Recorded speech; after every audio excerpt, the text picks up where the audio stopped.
Dear students of the MBA distance program, this time I would discuss about delegation and decentralization of authority in organizations.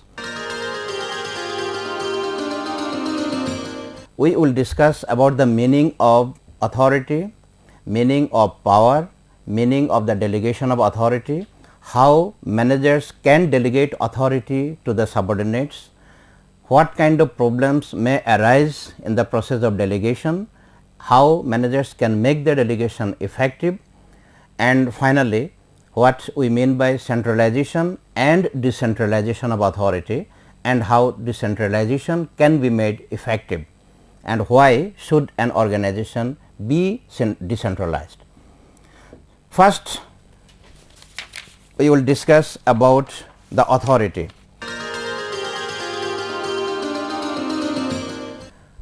In fact, authority is one kind of power, but there is a difference between power and authority. Power is a broader concept than authority. So, let us see what is power. Power is the ability of an individual, of a person, to influence the beliefs or actions of other people. So, when in the organizational context a person influences other people because he has the authority to do it, then we can say that that person has authority. And authority is derived in the organizational setting from the organization. Whenever a person joins an organization as a manager or as an executive or in a position, whatever is the position, then he is given legitimate authority. When you join, for example, if you are a manager and if you join a particular department in a company, then obviously you are handed over a job description, and having this job description means you have been given some legitimate authority to perform the task that have been included in the job description. So, this is your power, this is your authority. So, usually we do not use power in the organizational context, we use the term authority. Now, let us see what we mean by delegation of authority. Delegation of authority means assigning a portion of the workload of the managers to their subordinates. That means, when a manager gives a portion of his workload to one or more of his subordinates, then this is called delegation of authority.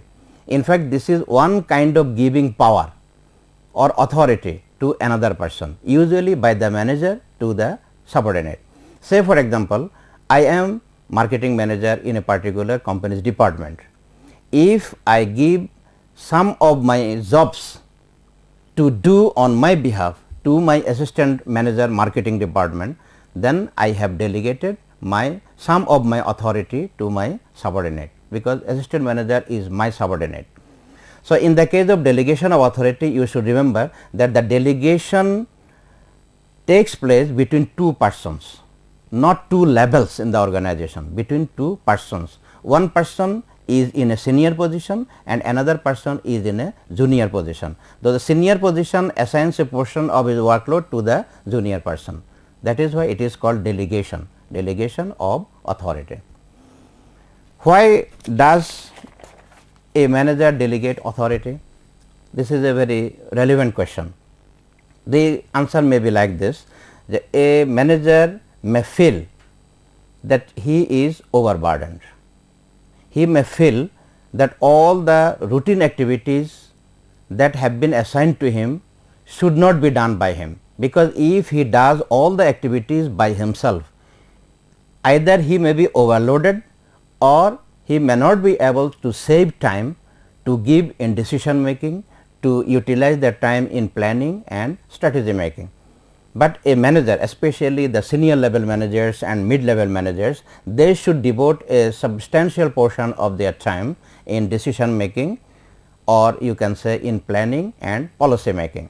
So, if he can save some of his time by delegating his workload to other people, then he can save time and he can utilize the same time for better purposes or for more important and valuable purposes. This is the major reason for delegation of authority. Now, let us see how managers can delegate authority to the subordinates. It is a process. In fact, delegation of authority itself is a process. In the process, what the managers do first, they determine the goals or expected results from a particular position, that is from a lower level position in the same department. And after determining the goals, then the manager assigns the specific activities to a particular subordinate. After assigning the activities or the responsibilities, then he grants authority to the individual subordinate so that he can perform the task already assigned to him. And after granting the authority, the final thing that needs to be done by the manager is to create accountability. That is, the manager must hold the subordinates responsible for accomplishing the task that have been delegated to him. So, overall this is the process of delegation of authority. Then come to another point, the authority can be delegated, but the question is, can the manager or should the manager delegate his responsibility to the subordinate? Let me clarify the issue. In the delegation of authority, what is done? The manager delegates a portion of his authority to the subordinates, but does it mean that the manager can also delegate his responsibility to the subordinate? Actually, in organizational setting, by law, it is not possible to delegate responsibility. If you are a manager, then in a particular position, you have been given by your organization some responsibilities to be done. This is your responsibility to accomplish all the tasks that have been included in your job description. You cannot avoid your responsibility, but you can delegate. So, delegation does not mean delegation of responsibility, it simply means delegation of authority, but it does not necessarily mean that when you delegate your authority, you cannot make your subordinate responsible for the job to be done. You can make your subordinate responsible, but you cannot say to your boss or to your senior manager that I have given the responsibility of doing these and these things to my subordinate, he has not done it, so I am not responsible. You cannot say it. You are always finally responsible. So, in order to have the things done effectively, you must hold your subordinate responsible for the jobs already delegated to him. Another question may arise that once you have delegated your authority to your subordinates, can you take it back? That is, can you recover the delegated authority? Yes, you can recover the delegated authority. Even you can redelegate. Actually, delegation of authority is not done on a permanent basis, it is a temporary matter. If you feel overloaded, you can delegate your authority. When you think that the delegation has not been appropriate or the subordinate cannot perform the delegated jobs well, or for some other reasons, you can take back your authority and you can give the same jobs to be done by some other subordinates. That means, you can take back or you can recover your delegated authority, and if necessary you can redelegate. Another issue in delegation is that there are certain problems in delegation. So, what are the problems? Let us have a look at the problems in the process of delegation. One problem is that the managers in a particular organization may be reluctant to delegate any authority. This is itself a problem in the process of delegation. If the managers do not agree to delegate, then how can delegate occur? It cannot. Then another problem is that the managers who should delegate are not really able to delegate because they are disorganized and they cannot think anything in advance. They cannot think about anything in advance, and that is why they cannot delegate, because they do not know what to delegate. what to be done, and that is why this may be seen as a problem in delegation. And another problem is that the managers may think that if some kind of authority is delegated to the subordinates, then it might be a threat, because the subordinates have done the work too well. So, psychologically a manager may feel that it is a threat to him. In that case, he will not agree to delegate any kind of authority to the subordinates. Another one, that is another problem, is that the managers may not trust the employees, because he feels that the employees are not able to perform the jobs. And another problem is related to the reluctance of the subordinates. Some subordinates may feel that if delegated authority is taken up, their workload will increase and they will be needed to work more and more in a particular day, and that is why they do not like to accept any kind of delegation. Or they may fear that if the delegated job is not done effectively, then they may be punished by the managers. So, because of the fear of reprimand, many subordinates do not like to accept any kind of delegated authority. So, if all these problems exist in a particular company, it might be difficult to go for a process of delegation of authority. So, because of these problems and because of some other issues, the manager should think how delegation can be made effective. So, how can it be made effective? There are several ways. You can adopt all these ways simultaneously or according to your need. For example, number one issue is that if you really want to delegate your authority effectively, you must do it in a very planned way, in a systematic way. You should not leave the issue of delegation to chance.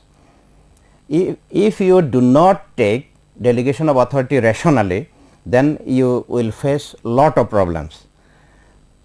The most important issue is that if you are not a good communicator, if you do not allow free flow of information in the organization, it will be difficult to make delegation effective, because subordinates need to have a free flow of information, so that they are informed about what is going on in the organization and how the things will be done, or if they make any mistakes, then they should have information about how to correct the mistakes.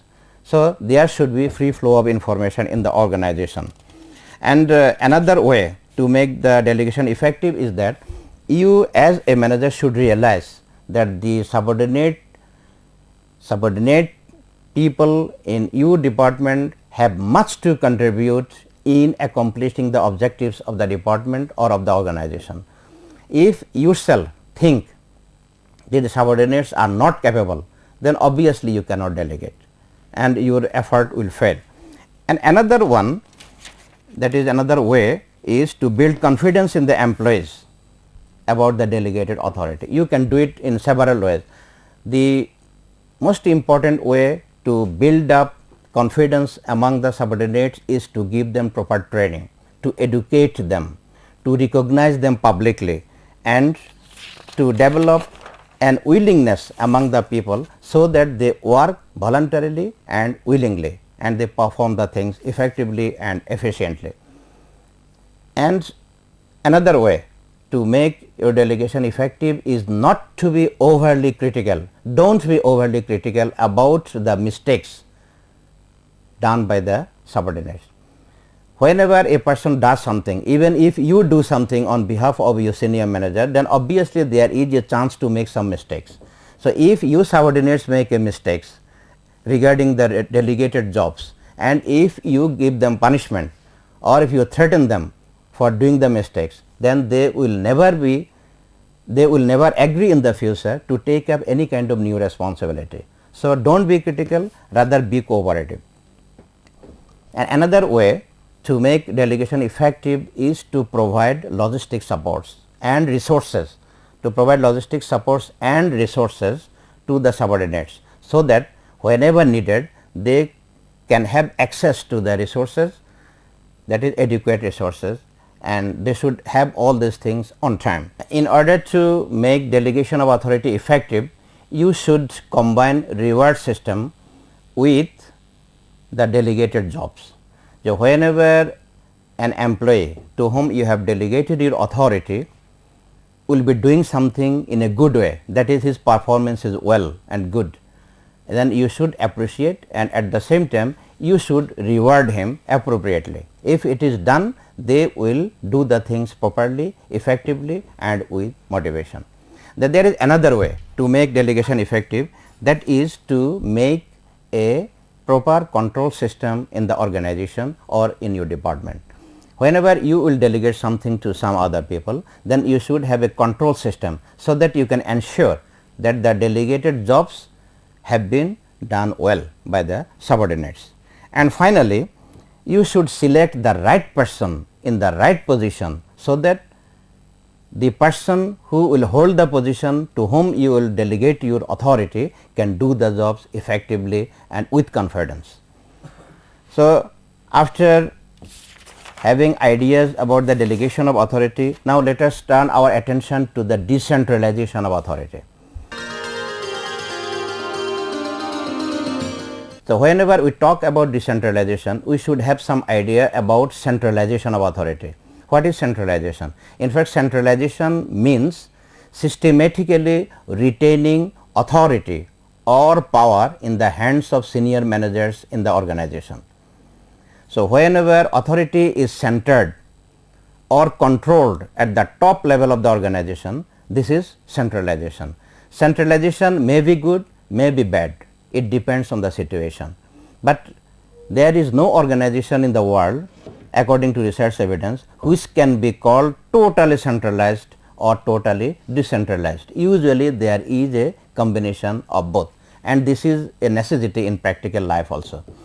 But we are concerned about decentralization. So, what is decentralization? In fact, decentralization is the process of systematically distributing authority from the top level to the mid level to the lower levels of the organization. So, what is the basic difference between delegation of authority and decentralization of authority? You can easily imagine. In the case of delegation, the